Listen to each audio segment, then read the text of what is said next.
AQ20 is the other instance. So basically AQ40 was the main big raid 40-man instance. And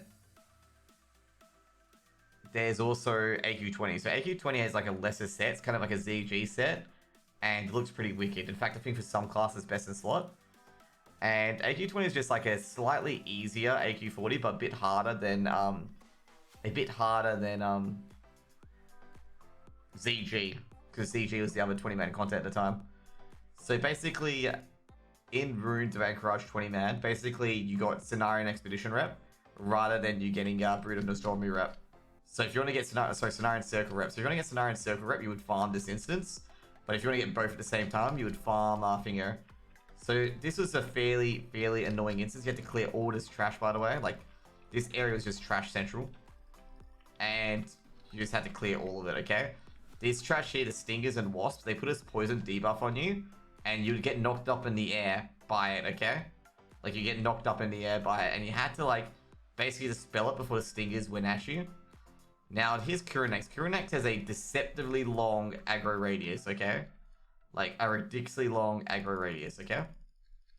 And he is just fairly annoying. And as you can see here, I'm getting knocked up by the Stingers. If you get knocked up by a Stinger, if you have the poison debuff on you, it will kill you 100%.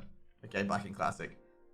Did you play Classic when it came out? Yes, I did. Okay, I remember this boss. This boss was annoying, okay? Because you had to pull this trash back here without pulling the boss, and Kurinax was not resettable, by the way. So you had to pull this mob here without pulling Kurinax, and Kurinax had an obnoxiously long aggro radius. So basically you pull Kurinax. Kurinax is the first edition of the Sand Trap. So you guys may have just, you know how there's Sand Traps? You know how there's Sand Traps on the boss in Tordagor? This guy introduced a Sand Trap, okay? And you have to be running away from it, like a big margin running away from it. Okay, next up we're going to go to General Rajax. So basically when he dies, when Kurinax dies, General Rajax is down here, by the way. There'll be NPCs running from the instance entrance, and I have no idea where they are. I think they might be, this is why you got to pull the trash. And they come up to that area here, see here? All these guys coming here. So basically when they get to an area, you can talk to them, okay?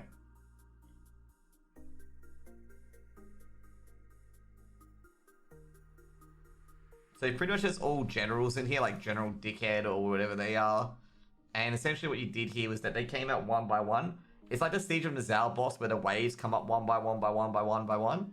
And after you kill all the trash mobs, General Rajax comes out and you just got to kill him. What you have to do at the same time, you have to keep these guys alive. Like, the most important person to keep alive is the bald head guy, okay? The little bald head guy. Because otherwise you wipe, okay? If you don't keep him alive, okay? And he also has a 5-second stun. Okay, that's the most important part. He has a 5-second stun. And he, like, stuns Rajax multiple times. Like, you're meant to be tanking Rajax off him, because he always pulls threat off Rajax if you tank. But if you keep him alive and he does the 5-second stun, like, it makes the boss fight so much easier, and the tank gets hit a lot less. And, like, his stun goes through, like, immunities. So basically, these will be called one by one. I think, alternatively, you can, like, literally just auto-clear them like this. Like, you just do this all the time. Like, you can just, like, literally do this.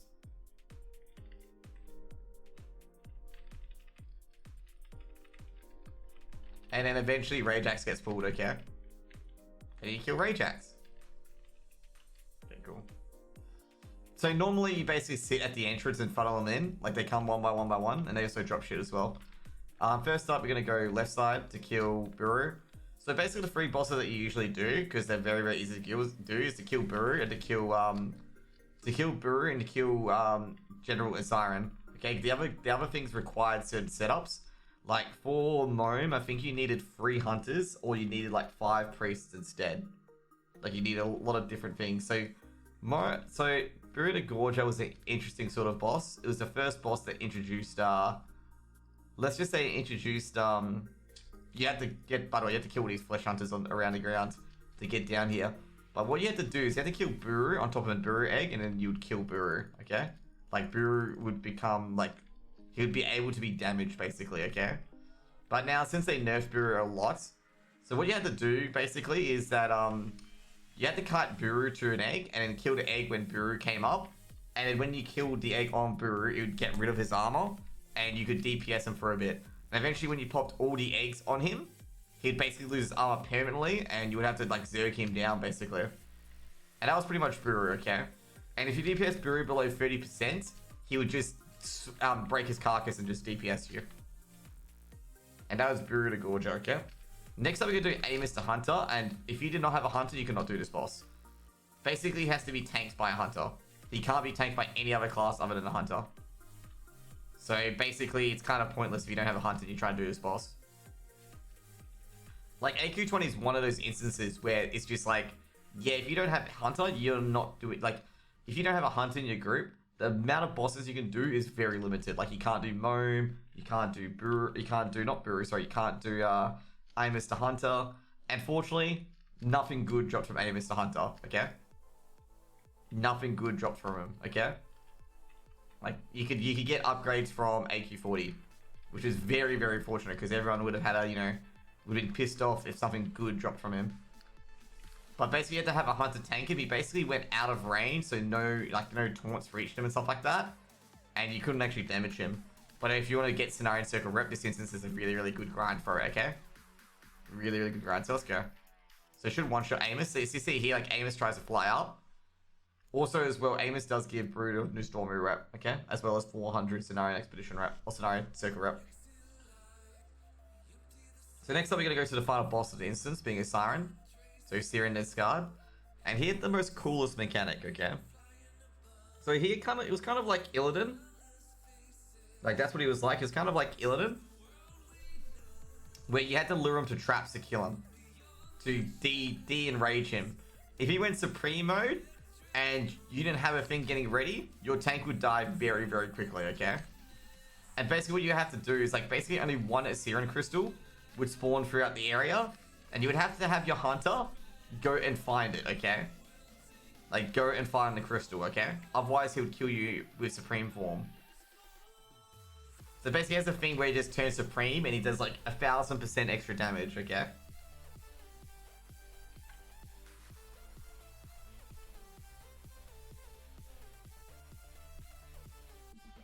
And what you normally did, you usually had the Hunter out of combat, so they can mount up and find where the crystal is, okay? So basically, after the first crystal, because he'll be in Supreme, I think he's in Supreme form by default, yeah, Strength of the Siren. You basically activate this as he comes across, okay? So like, I'll show you what happens, okay? Like, if you right click it, a giant crystal pops out, okay? And it zaps some of his power, okay? Like this, and it'll zap him if he's nearby.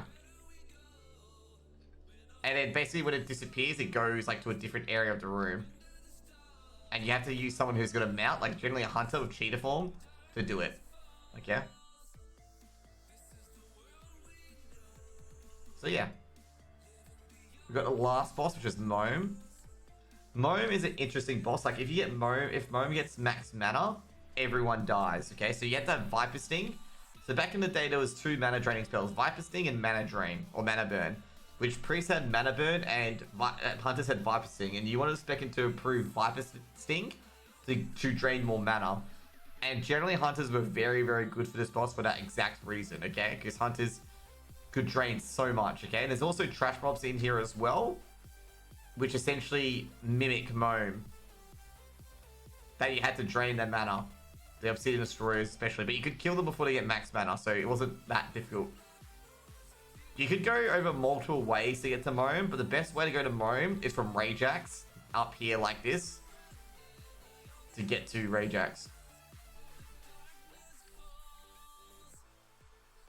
But overall, I'll tell you now, like, I think Moam was a bit fun. Like, he was a very fun boss to do, but geez, like I tell you now, like, Amos the Hunter was not a fun boss to do, okay? Amos is not a fun boss, but this is Moam, final boss, well, not final boss of AQ20. But, you know, the final boss of the 20-man. My favorite boss is definitely a Siren the Unscarred. Basically watching the Hunters, like, run around the entire arena looking for the crystals. And you had to kite the boss to it before he got Strength of Siren. It was probably one of the funnest things to have in the area.